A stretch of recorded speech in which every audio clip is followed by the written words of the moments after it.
소개팅을 여러 번 해봐도 실패하니까 자존감이 낮아집니다. 2024년 10월 19일 환경 단맛 토크 청년 경주 통일 역사기행 1일째. 안녕하세요. 두북 수련원의 아침이 밝았습니다. 스님은 새벽 수행과 명상을 마친 후 6시 30분에 연변 조선족 어르신들과 함께 식사를 하며 하루를 시작했습니다. 조선족 어르신들은 지난 이틀 동안 두북 수련원에 머물며 스님과 많은 대화를 나누었습니다. 아침 식사를 마치고 부족한 이야기를 더 나누고 함께 기념사진을 찍었습니다. 서울로 출발하는 조선족 어르신들을 배웅한 후 다음 만남을 기약했습니다. 조심히 가십시오.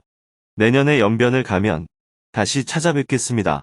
오전 10시부터는 두북 수련원 방송실에서 정토회 환경 단맛 토크에 온라인으로 참여했습니다. 오늘 행사를 맞이하여 정토회 전국 으뜸절마다 환경 실천에 관심이 많은 대중이 모였습니다. 두북 수련원 방송실과 전국 으뜸절을 온라인 생중계로 연결하여 대화를 나누었습니다. 먼저 스님이 기후 위기에 대해 우리가 어떤 실천을 해야 하는지 여는 말씀을 해주었습니다. 오늘은 정토회가 창립 때부터 시작한 환경운동에 대해서 다시 한번 새겨보는 시간입니다.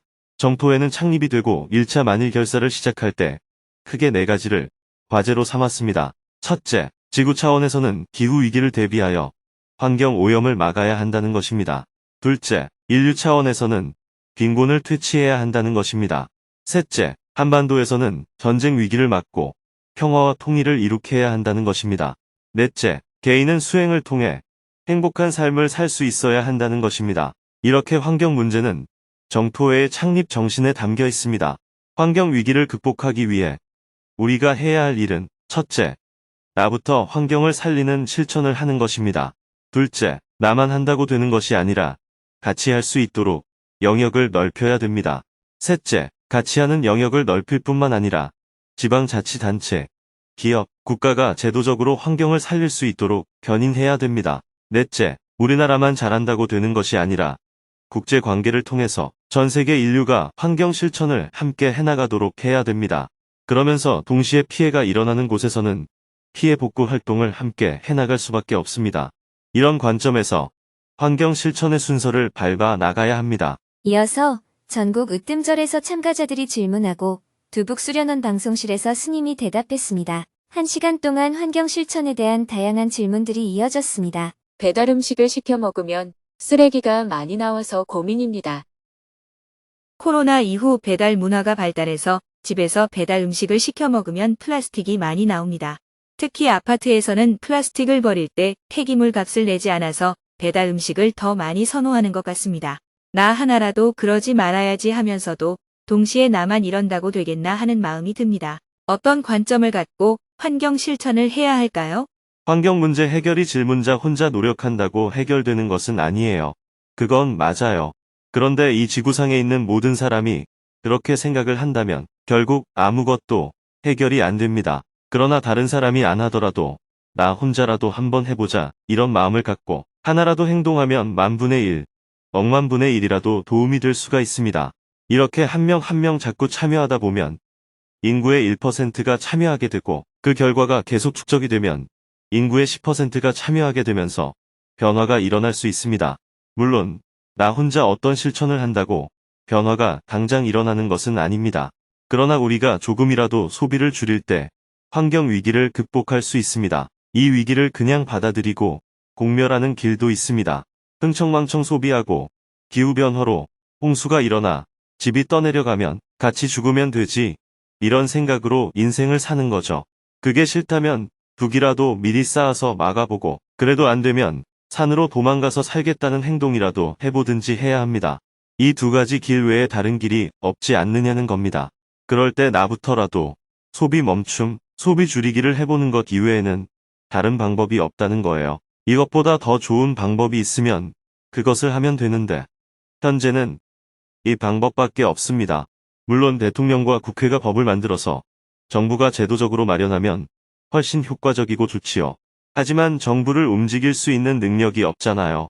그러니까 현재로서 내가 할 수 있는 일은 나라도 소비를 줄이는 것 이외에 달리 방법이 없다는 거예요.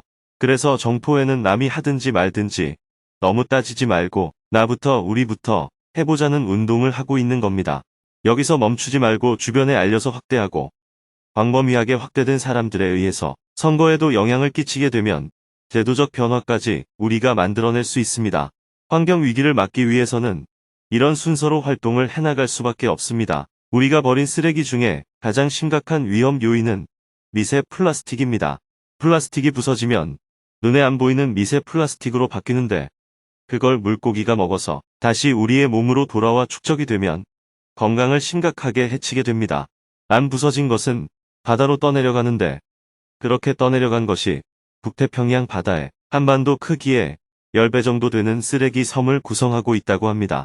사람이 있는 해안가에도 쓰레기가 많이 쌓이지만 그것은 사람들이 치울 수가 있습니다. 그러나 사람이 없는 바다 한가운데에는 안 보이니까 존재 자체를 모릅니다.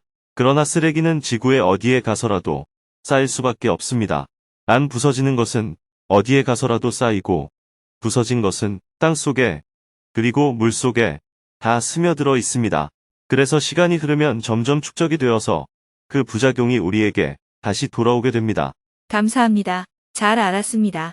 사홍서원으로 환경 단맛 토크를 마친 후 각 으뜸절별로 자체 마련한 프로그램을 진행했습니다. 대중들은 각자 싸온 도시락으로 점심 식사를 한 후 다양한 환경 실천 부스를 체험하고 환경 영화를 관람했습니다. 손수건 만들기, 채식 요리 먹기, 흙 퇴비화 체험, 용기에 담아서 떡 먹기 등 재미난 부스들이 많았습니다. 하나씩 재미있게 체험을 하다 보니 환경 실천에 대한 인식이 쑥쑥 올라갔습니다. 스님은 두북수련원 살리고 센터와 JTS 창고에 마련한 환경 부스를 한 바퀴 돌아보았습니다. 다들 수고가 많아요. 각 체험 부스를 정성껏 준비해준 봉사자들에게 감사의 마음을 표현하고 스님은 곧바로 청년들과 통일역사 기행을 하기 위해 태종무열왕릉으로 향했습니다. 태종무열왕릉에는 전국에서 청년 300여 명이 1박 2일간 스님과 통일역사 기행을 하기 위해 모여 있었습니다. 오늘과 내일 스님은 경주에 있는 역사 유적지를 둘러보면서 현재 남북 문제를 어떻게 바라봐야 하고 통일의 과정에서 어떤 어려움이 있을지 그 어려움을 극복하려면 어떻게 해야 하는지 역사 속에서 얻을 수 있는 교훈을 안내할 예정입니다. 오후 1시가 되어 스님이 태종무령왕릉에 도착하자 청년들은 열렬한 환영의 박수를 보냈습니다. 참가자 소개 시간을 통해 반갑게 서로를 환영한 후 스님은 이번 역사기행의 취지를 설명하면서 작은 나라인 신라가 어떻게 민족사의 주류로 등장할 수 있었는지 그 원인을 이야기해 주었습니다. 비가 쏟아지고 바람이 강하게 부는 가운데도 청년들은 스님의 이야기에 오롯이 집중했습니다. 오늘부터 1박 2일 동안 경주 지역을 답사하면서 동쪽에 치우친 작은 나라 신라가 어떻게 삼국의 일원이 되고 나아가서는 마침내 삼국 통일의 주역이 됐는가를 살펴보려고 합니다. 즉, 우리 민족사에서 주류가 아닌 작은 세력에 불과했던 신라가 어떻게 역사의 주류로 등장했는가에 대해 살펴보는 시간을 갖겠습니다. 역사를 공부하는 것은 단순히 과거를 아는 데 그치지 않고 그 교훈을 바탕으로 앞으로 우리에게 주어진 현재와 미래를 현명하게 대처할 수 있는 통찰력을 얻기 위함입니다. 작은 나라인 신라가 어떻게 민족사의 주류가 될 수 있었는가? 신라는 AD 400년경 내물왕 때까지도 가야보다 세력이 약했습니다. 그런데 신라가 점점 세력이 강해지니까 가야와 외가 힘을 합해서 신라를 침공했습니다. 신라는 이 전쟁에 져서 나라가 거의 망할 뻔했습니다. 그때 고구려의 광개토대왕이 5만 군대를 지원해서 가야와 외의 연합군을 격파했습니다. 그래서 신라는 고구려에 조공을 바치는 속국이 되었습니다.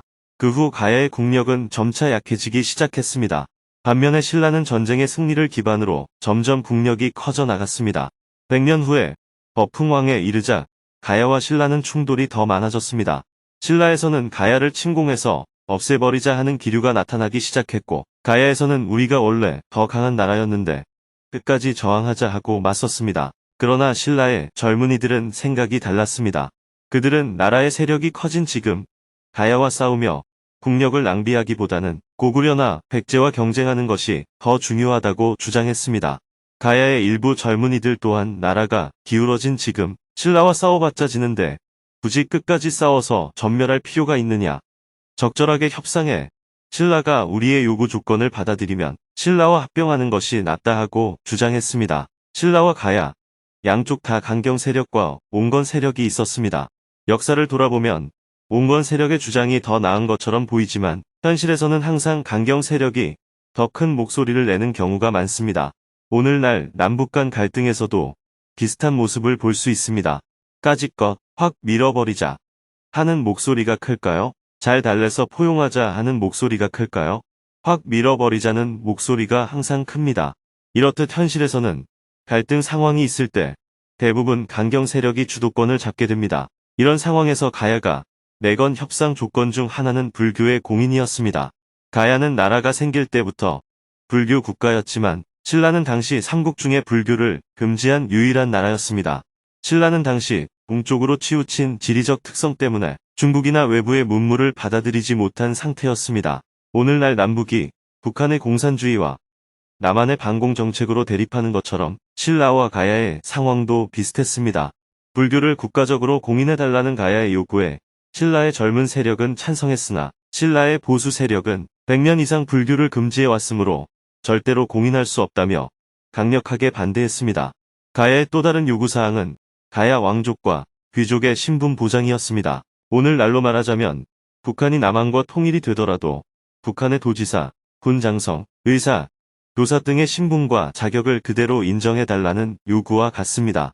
즉, 가야 귀족을 신라 귀족과 동등하게 대우해달라는 요구였습니다. 이것이 받아들이기 쉬운 요구였을까요?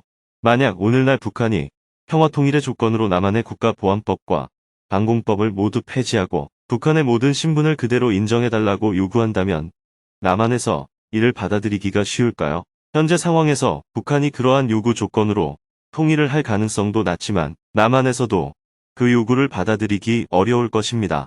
이는 남한과 북한 모두 평화 통일을 할 준비가 되어 있지 않다는 의미입니다. 신라와 가야의 통합이 가져온 시너지 효과. 가야가 내건 협상 조건을 두고 논란이 분분한 상황 속에서 신라의 젊은이들은 법을 어기면서까지 흑륜사라는 절을 지었습니다. 결국 주모자를 잡아들였고 그 중에는 법흥왕의 비서였던 이차돈도 있었습니다. 법흥왕은 이차돈에게 앞으로 불교를 믿지 않겠다면 살려주겠다고 제안했지만 이차돈은 제안을 거절했고 결국 사형을 당하게 되었습니다. 이차돈과 관련된 설화 중에는 순교 직후에 이차돈의 목에서 흰 피가 나오고 목이 날아가 소금 강산에 떨어졌다는 이야기가 있습니다. 또 하늘에 먹구름이 일고 흙비가 내리는 기상이변이 일어나자 사람들이 놀라서 불교를 공인했다는 전설도 있습니다. 물론 이런 이야기는 어떤 사회 현상을 상징한다고 볼 수 있습니다. 하늘이 새카맣게 먹구름이 끼어서 대낮인데 밤처럼 됐다는 것은 민심이 뒤집혔다는 비유로 해석할 수가 있겠죠. 결국 527년 이차돈의 순교로 인해 민심이 크게 뒤집혔고 진보 세력이 정권을 잡게 되었습니다. 이듬해인 528년에 신라는 불교를 공인하게 됩니다. 그로부터 4년 후인 532년에 신라와 가야가 통합을 합니다. 그러면서 가야의 귀족을 모두 신라의 귀족으로 받아들입니다. 신라가 가야에 대해 가지고 있던 100년 전의 원한만 놓고 보면 신라는 원수를 원수로 갚지 않고 포용한 셈입니다. 그렇게 해서 신라는 가야의 뛰어난 철기 문명과 군사적 역량을 흡수하면서 비약적인 발전을 이루게 되었습니다. 가야의 마지막 왕인 구영왕의 증손자인 김유신을 비롯하여 신라가 삼국 통일을 이룰 때 혁혁한 공로를 세운 장군들이 대부분 가야 출신이었습니다. 이처럼 신라와 가야의 평화적인 통합은 1+1이 2가 아닌 3이 되고 5가 되고 10이 되는 비약적인 상승 효과를 가져왔습니다. 역사가 주는 이런 교훈을 통해 오늘날 우리는 어떤 관점을 가지고 남북 관계에 대처할지 1박 2일 동안 함께 배우는 시간을 가져보면 좋겠습니다.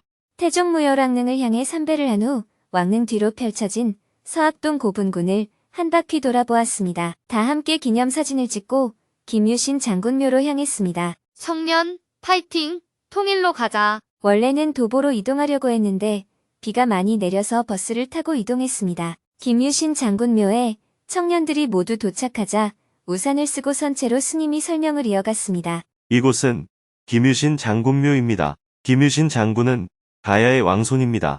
가야와 신라가 통합을 할 때 신라는 가야에 대한 예우로 가야에서 왕이 될 예정이었던 사람을 신라의 공주와 결혼을 시켜서 사위로 받아들였습니다.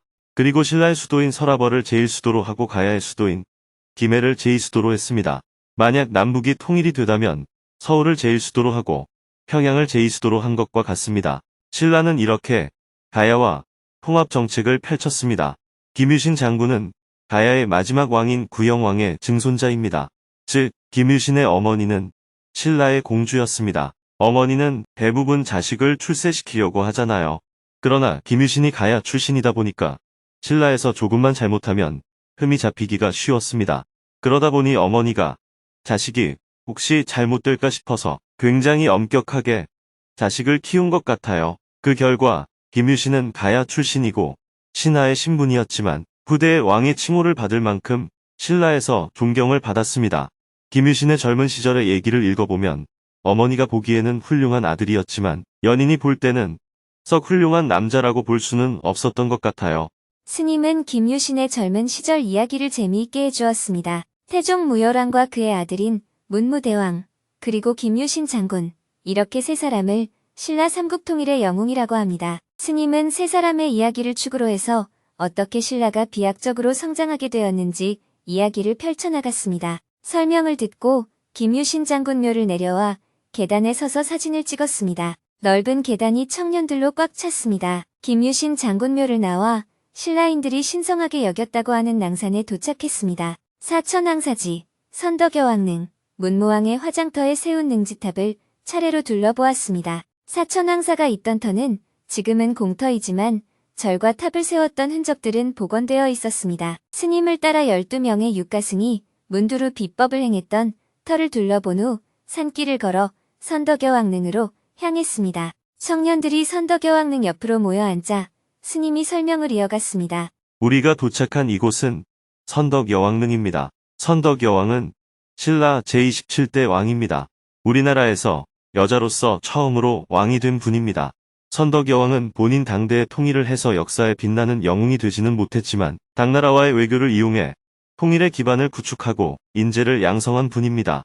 선덕여왕 당시는 나라의 상황이 안팎으로 굉장히 어려웠습니다. 백제가 계속 침공해왔고 국내에도 반란이 자주 일어났어요. 여자가 왕이니까 네가 무슨 왕이냐? 내가 하겠다. 하는 식으로 반란이 여러 번 일어났습니다. 그런 혼란 속에서도 선덕여왕이 미래를 대비하여 어떤 준비를 했는지를 살펴보면 우리가 얻을 수 있는 교훈이 많습니다. 지금 이 자리에도 여성이 남성보다 많죠. 앞으로는 여성 리더십이 한반도의 평화와 통일에도 매우 중요한 역할을 하지 않겠나 하고 생각해 봅니다. 선덕여왕은 지혜가 많았다고 합니다. 그에 대해 세 가지 일화가 전해져 내려오는데 그중 하나는 한반도에서는 이미 1400년 전에 여성 리더십이 큰 역할을 했다는 이야기에 청년들 모두가 자부심을 느꼈습니다. 스님은 선덕여왕의 총명한 지혜를 보여주는 세 가지 일화, 무덤이 이곳에 위치하게 된 이유를 설명했습니다. 설명을 마치고 청년들이 준비해온 노래를 불렀습니다. 한 명이 10월의 어느 멋진 날에 노래를 부르고 다른 한 명이 바이올린 연주를 했습니다. 살아가는 이유, 꿈을 꾸는 이유, 모두가 너라는 걸. 네가 있는 세상 살아가는 동안 더 좋은 것은 없을 거야. 10월의 어느 멋진 날에. 어느덧 해가 저물어가고 있었습니다. 다시 산길을 내려와 문무대왕의 화장터에 세운 능지탑으로 향했습니다. 비가 더 세차게 내리자 스님은 설명을 짧게 끝냈습니다. 오늘 비가 계속 오네요. 여기가 마지막 코스입니다. 이곳은 능지탑이라는 곳입니다. 문무대왕은 내가 죽으면 나를 화장해서 동해에 묻어달라 하고 유언을 남겼습니다. 여기가 바로 문무대왕을 화장한 곳입니다. 그러면 능지탑이라는 게 무엇일까요? 왕이 죽으면 시신을 묻고 능을 쓰잖아요. 하지만 문무대왕은 화장을 했기 때문에 능을 안 쓰고 탑을 세운 겁니다.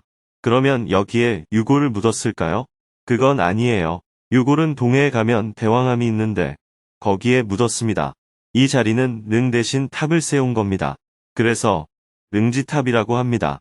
당시 신라 사람들은 이 앞을 지날 때마다 절을 했다고 해요. 불교 신자는 탑이니까 절을 하고 불교 신자가 아닌 사람은 삼국을 통일한 왕의 능이니까 절을 한 겁니다. 누구나 이 앞을 지나다니는 사람은 다 이곳을 향해 절을 했다고 해서 이 동네의 이름이 대반입니다. 한자로 엎드릴 배자와 반석 반자를 씁니다. 누구든 이곳을 지나가는 사람은 절을 했다는 뜻입니다. 능지탑을 돌아 나와 버스를 타고 숙소로 갔습니다. 저녁 식사를 하고 7시부터 강당에 모여 증문즉설 시간을 가졌습니다. 먼저 청년들이 준비한 여는 공연을 함께 보았습니다. 얼마 전 인도 수자타 아카데미에 선제 수련을 다녀온 청년들이 댄스 공연을 선보였습니다. 강당 안은 순식간에 청년들의 열기로 가득 찼습니다. 스님을 소개하는 영상이 끝나자 큰 박수와 함께 스님이 무대에 자리했습니다. 비가 오는데도 여러 곳을 다녔는데 괜찮았어요? 네, 힘들지는 않았어요? 비 맞고 다니는 것도 좋았어요. 이어서 청년 한 명이 무대로 나와 활기차게 노래 한 곡을 한 후 스님이 증문즉설을 시작했습니다. 연애, 가족, 사회생활, 마음, 역사 등 다양한 질문이 이어졌습니다. 그중 한 명은 소개팅을 여러 번 나갔지만 인연이 이어지지 않으니까 이제 마음을 표현하는 게 두렵다며 스님의 조언을 구했습니다. 소개팅을 여러 번 해봐도 실패하니까 자존감이 낮아집니다. 스님의 주례사 책에서 연애와 결혼이란 두 사람이 각각 반달과 반달이 만나 온달이 되는 것이 아니라 온달과 온달이 만나 더 큰 빛을 내는 온달이 되는 것이라는 내용이 깊이 다가왔습니다. 제가 아직 온달까지는 아니어도 온달에 가까워지는 상현달 정도는 된다고 생각해서 이제 연애를 하고 싶습니다. 소개팅도 몇 번 했습니다. 그런데 매번 소개팅을 할 때마다 인연이 이어지지 않습니다. 저는 호감이 있으면 적극적으로 표현하는 편인데 상대방이 저만큼 표현하지 않으면 혼자 불안해서 조급해집니다. 소개팅을 할 때마다 잘 안 되니 자존감이 낮아지고 이제는 제 마음을 표현하는 게 두렵습니다. 상대방의 마음은 상대방의 것이라는 게 마음에서는 잘 받아들여지지 않습니다. 앞으로 상대방을 만날 때 어떠한 마음가짐으로 만나면 좋을까요? 지금처럼 상대방을 갈구한다면 아직 반달도 안 되는 상태라고 할 수 있습니다. 예, 알겠습니다. 온달이 되려면 내가 갈구하는 게 없어야 합니다. 갈구하는 게 없이 그냥 만나면 만나서 좋고 헤어지면 헤어져서 좋고 그러다가 상대도 좋다고 하고 나도 호감이 가면 서로 사귀는 거예요. 그렇게 하면 같이 있어도 크게 갈등이 없고 헤어져도 크게 상처가 없는 관계가 됩니다. 반달과 반달이 만나면 겉으로는 온달이 된 것처럼 보이지만 가운데 여전히 금이 그어져 있기 때문에 결합이 잘 안 돼요. 그런데 온전한 원과 원이 겹쳐지면 가운데 금이 없는 온전한 원이 생기잖아요. 그렇기 때문에 둘 중 하나가 떨어져 나가도 다른 원이 그대로 있습니다. 막상 실천하기에 쉬운 건 아니지만 수행적 관점에서 연애를 바라보면 그렇다는 뜻입니다. 수행적 관점을 갖는다는 건 혼자 살아도 괜찮고 누가 같이 살자고 해서 같이 살아도 특별한 문제가 없고 또 헤어져도 처음에는 약간 섭섭할지 모르지만 별 문제가 없이 살아가고 그러다가 다시 다른 사람이랑 같이 살게 되면 처음에는 조금 어색하지만 며칠 지나면 또 문제가 없이 살아가는 걸 말합니다. 이렇게 해야 자기 완결성이 갖추어진 것입니다. 나는 다른 사람과는 같이 못 산다거나 나는 꼭 다른 사람과 같이 살아야 한다는 건 모두 자기 완결성이 없다는 뜻입니다. 자기 완결성이 있는 사람은 같이 살아도 괜찮고 혼자 살아도 괜찮습니다. 질문자가 소개팅을 하러 다닌다는 것 자체가 아직 온전한 원을 그리지 못하고 있다는 뜻이기도 해요. 여기 이렇게 사람들이 많은데 뭘 따로 가서 소개팅까지 해요? 그럼 제가 여기 있는 사람들에게 어필을 한번 해도 되겠습니까? 질문자는 뒤로 돌아서서 청중들에게 자기소개를 했습니다. 모두가 크게 한바탕 웃자 다시 스님이 말을 이었습니다. 사람을 사귀려면 첫째, 나이를 구분하지 말아야 합니다. 30도 괜찮고, 40도 괜찮고, 50도 괜찮고, 60도 괜찮고, 그저 미성년자만 아니면 된다고 생각해야 합니다. 사회에서 미성년자는 보호의 대상이기 때문에 미성년자를 상대로 하는 건 범죄에 들어갑니다. 상대의 나이가 많은 것은 아무런 문제가 안 됩니다. 둘째, 성별도 불문하고 직업도 불문이어야 합니다. 즉, 남자 여자인지도 따지지 않고 무슨 직업을 가지고 있는지도 따지지 않고 그저 사람이면 됐다고 생각하고 서로 교류를 해야 합니다. 이것이 인간관계를 맺는 데 있어 가장 기본입니다. 이러한 인간관계 속에서 두 사람이 연애를 하려면 서로 좋아하는 감정이 있어야 해요. 애라는 말이 사랑이라는 뜻이니까 서로 사랑하는 마음이 있어야 합니다. 사랑하는 마음이 없이 아주 친한 사이는 친구라고 합니다. 연애를 한다는 건 서로 사랑하는 마음이 있어야 합니다. 사업상 서로 만나는 사람은 사업 관계이고, 이익 관계 없이 그냥 좋아서 만나는 사람은 친구 관계이고, 서로 성애를 가지고 만나는 것이 연애 관계입니다. 우선 인간관계가 성립된 상태에서 서로에 대한 감정이 생길 때 연애를 하게 되는 겁니다. 그런데 연애 관계는 내가 상대에게 감정이 생겨도 상대가 나에 대한 감정이 없으면 성립되지 않습니다. 마찬가지로 상대가 나에게 감정이 있더라도 내가 상대에 대한 감정이 없어도 성립되지 않아요. 한쪽이 좋다고 해서 성립되는 게 아니라 서로가 좋아해야 성립되는 관계입니다. 내가 상대를 좋아해도 연애 관계가 성립할 확률은 50% 미만이고, 상대가 나를 좋아해도 성립할 확률은 50% 미만입니다. 서로가 좋아해야 하기 때문입니다. 확률 0.5와 0.5를 곱하면 0.25가 되는 것처럼 내가 어떤 사람을 좋아할 때 그 사람도 나를 좋아할 확률은 수학적으로 계산하면 25%밖에 안 됩니다. 4번을 시도하면 그중 한 번만 성립이 될 가능성이 있다는 뜻입니다. 그렇기 때문에 내가 상대를 좋아한다고 해서 무조건 성립되는 게 아닙니다. 인간관계에서 나이와 성별이 불문이듯이 연애 관계에서도 나이와 성별이 불문이 될 수 있습니다.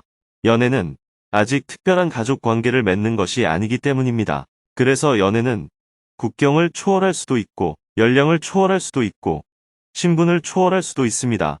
그런데 결혼은 조금 달라요. 결혼은 성별을 초월하기가 조금 어렵습니다. 동성끼리의 연애까지는 가능하지만 동성끼리 결혼을 하려면 사회적으로 저항을 받게 됩니다. 또 연애는 나이를 불문하고 가능하지만 결혼할 때는 나이 차이가 많이 날 경우 여러 가지 저항이 따르게 됩니다.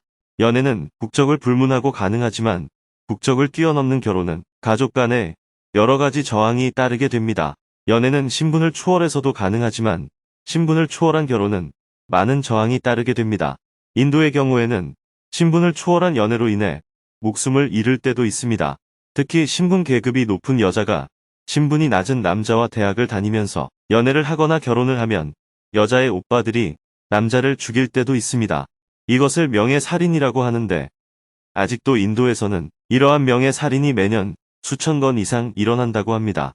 그만큼 신분을 초월한 결혼이 어렵습니다. 종교가 달라도 연애는 가능한데 종교가 다른 사람들이 결혼을 하는 것은 주변의 저항을 극복하기가 쉽지 않습니다.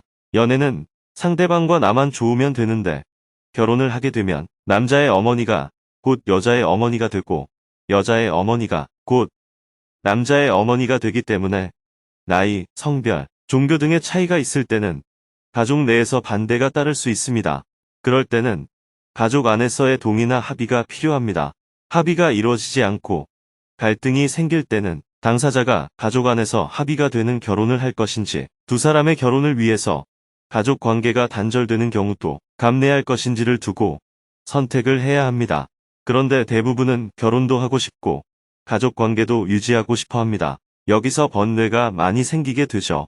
결혼을 하려고 하는데 상대방과 나이가 20살 차이가 난다면 아무래도 가족들의 반대가 많을 것이고, 동성끼리 결혼을 한다고 해도 가족들의 반대가 많을 것이고, 신분제 문화가 남아있는 곳에서 신분이 다른 사람들이 결혼하려고 해도 가족들의 반대가 많을 것이고, 국적, 민족, 종교, 빈부 차이가 나도 가족의 반대가 생기게 됩니다. 가족의 반대가 심하면 당사자도 가족의 영향을 받아서 망설이게 돼요. 그래서 연애와 결혼을 동일하게 생각하면 안 됩니다. 결혼을 앞둔 사람들이 가장 흔하게 범하는 실수가 연애와 결혼을 동일하게 생각하는 점입니다. 연애와 결혼에는 큰 차이가 있습니다. 연애는 좋아하는 감정이 가장 핵심이지만 결혼은 공동체를 형성하는 것이기 때문에 가족의 동의가 중요한 부분을 차지합니다. 그럼에도 불구하고 가족의 동의보다 내가 좋아하는 감정이 우선이라면 그때는 가족 관계가 단절되는 것도 각오해야 합니다. 가족 관계를 단절하는 것이 나쁜 것은 아닙니다. 살다 보면 때로는 단절되기도 하는 것이 가족 관계인데 오랜 시간을 가족 관계 속에서 살아왔기 때문에 단절하기가 쉽지는 않습니다. 이런 관계의 단절은 비단 결혼뿐만 아니라 여러 경우에 일어날 수가 있습니다. 개종을 한다고 해도 기존의 종교 친구들과는 어느 정도 관계가 단절된다고 봐야 합니다. 국적을 바꿀 때도 민족의 연결고리가 끊어지게 됩니다. 그런 것처럼 가족의 반대를 무릅쓰고 결혼을 하는 경우에도 관계의 단절이 있을 수 있다는 걸 알고 선택해야 합니다. 그걸 알고 선택하는 경우에는 아무런 문제가 없습니다. 그런데 이런 부분에 대해 깊이 생각하지 않고 그저 당사자 둘이서 좋아하는 감정만 생각한 채로 결혼을 결심했는데 막상 부모가 반대하니까 어려움을 겪게 되는 겁니다. 그럴 때 부모가 반대해서 결혼을 못한다느니 하는 이야기는 하나마나한 이야기입니다. 왜냐하면 그건 부모의 문제가 아니라 애초에 결혼의 성격이 그런 줄 미리 알고 내가 선택해야 하는 것이기 때문입니다. 즉, 가족이 반대를 해도 나는 결혼을 하겠다거나 가족이 반대할 것이기 때문에 나는 결혼을 안 하겠다거나 이 사이에서 내가 결정해야 할 문제입니다. 자기가 결정을 못해서 생기는 일을 두고 누가 반대해서 못한다고 하는 건 맞지 않는 이야기입니다. 20살이 안 된 사람이 결혼을 하고자 할 때는 아직 미성년자이기 때문에 부모의 승낙을 얻어야 합니다. 그러나 20살이 넘은 성인은 부모의 승낙이 없어도 됩니다. 결혼하고 싶으면 그냥 하면 돼요. 그런데 본인이 결혼도 하고 싶고 부모의 승낙도 얻고 싶으면 번뇌가 생깁니다. 이미 성인이 된 사람은 무슨 선택을 하든 부모의 승낙이 필요하지 않습니다. 그런데 부모한테 돈을 좀 얻거나 아파트라도 하나 얻으려고 하면 부모한테 잘 보여야 하니까 그때는 승낙이 필요합니다. 그러나 이것은 이해관계의 문제이지 결혼 자체만 두고 보면 굳이 부모의 승낙이 필요하지 않습니다. 부모가 반대해서 결혼을 못한다고 하는 사람이 있다면 그렇게 독립되지 못한 사람하고는 결혼할 필요가 없습니다. 그런 사람하고 결혼하면 오히려 나중에 골치가 더 아픕니다. 왜냐하면 어떤 결정도 본인이 하지 못하고 가족들의 눈치를 보는 사람이기 때문입니다. 결혼을 하려면 가족 관계를 딱 정리하고 결혼을 하겠다고 결단을 내리든지 아니면 서로 좋아하는 감정은 있지만 결혼은 그만두자고 결론을 내리든지 이렇게 입장 정리를 분명히 해야 나중에 후회 없는 생활을 할 수 있습니다. 사람을 사귈 때 처음부터 결혼 상대를 구한다고 접근하면 100명을 만나도 다 안 될 수 있습니다. 낯선 사람이 접근을 해도 처음에는 경계를 하는데 보자마자 결혼하겠다고 접근을 하면 얼마나 부담이 되겠습니까? 상대방이 내 결혼 상대가 되려고 태어난 것도 아니고 나도 상대의 결혼 상대가 되려고 태어난 게 아니잖아요. 결혼은 고사하고 처음부터 연애를 하겠다고 덤벼도 그건 상대방에 대한 예의가 아닙니다. 요즘 젊은 사람들은 연애를 하려고 미팅을 하고 결혼하려고 소개팅을 하는데 사실 그렇게 목적을 정해두고 사람에게 접근하는 건 상대방의 인격을 부정하는 행위라고 볼 수 있습니다. 그냥 아무런 목적 없이 사람을 만나야 서로 친구가 될 수도 있고 서로 좋아하면 연애 관계가 될 수도 있고 서로 동의하면 결혼이 될 수도 있는 것이지 처음부터 연애를 하겠다거나 결혼을 하겠다고 접근하는 건 벌써 의도가 잘못되었다고 볼 수 있어요. 질문자도 누가 나랑 연애하자 하면서 접근하거나 처음부터 나랑 결혼하자 이렇게 접근하면 기분 나쁘지 않겠어요? 그러니 내가 회사만 다니다 보니 사람 만날 일이 없으니까 이런 자리에 나가서 사람 한번 만나보자 이렇게 생각하는 게 좋아요. 만나다 보면 친구가 될 수도 있고 하루 만나는 걸로 끝날 수도 있죠. 지금 질문자가 하는 고민은 성립될 확률이 매우 낮은 목표를 설정해서 생기는 문제입니다. 이것은 하느님의 벌도 아니고 전생의 업보도 아니고 소개팅을 주선해주는 업체가 좋지 않아서 생기는 일도 아닙니다.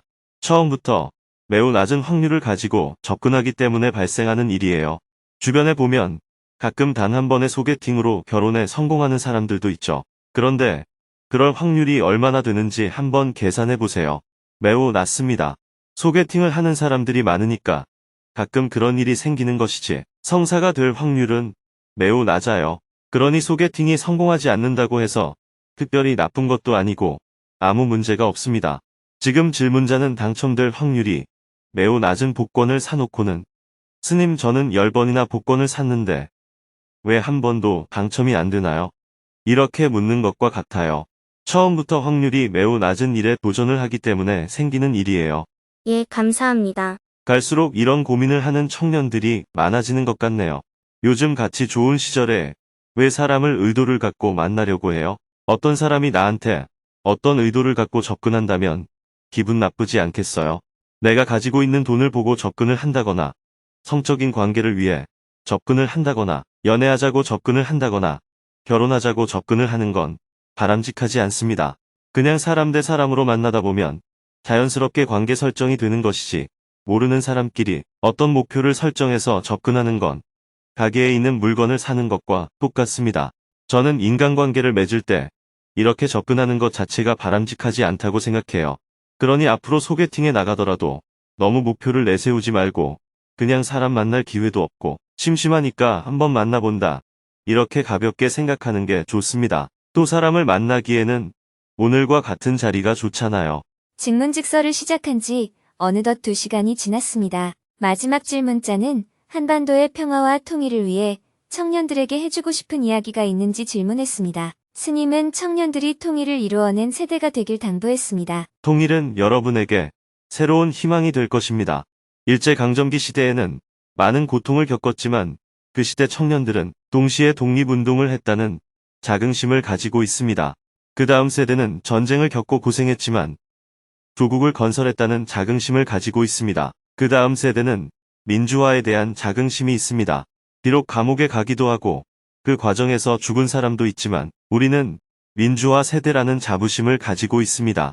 그런데 요즘 젊은 세대는 국가의 발전을 위해 어떤 기여를 했다는 자긍심이 없습니다. 오히려 헬조선을 외치고 있을 만큼 국가에 대한 자긍심이 결여되었다고 볼 수 있습니다. 그런데 여러분 세대가 통일을 이루어내면 어떻게 될까요? 그렇게 될 수만 있다면 여러분은 앞 세대보다 훨씬 더 큰 시대적 자부심을 갖게 될 것입니다. 비로소 우리 시대에 이르러서야 100년의 한을 풀었다 하는 전혀 다른 차원의 자긍심을 갖게 될 거예요. 그런 측면에서 여러분 모두 통일에 대해 긍정적인 관점을 가지면 좋겠습니다. 여전히 질문하고 싶은 청년들이 많았지만 내일 더 이야기를 하기로 하고 밤 9시가 넘어 직문직서를 마쳤습니다. 늦은 밤이지만 청년들은 그룹별로 마음 나누기 시간을 가졌습니다. 역사기행의 분위기가 점점 깊어가는 가운데 세차게 내리던 비도 그쳤습니다. 내일은 오전에 동해로 가서 문무대왕의 수중릉과 가문사지, 불국사를 둘러보고 오후에는 황룡사지에서 휴양식을 한 후 청년 경주 역사기행을 마무리하고 저녁에는 정토의 발전을 위한 모둠장공청회에 온라인으로 참석할 예정입니다.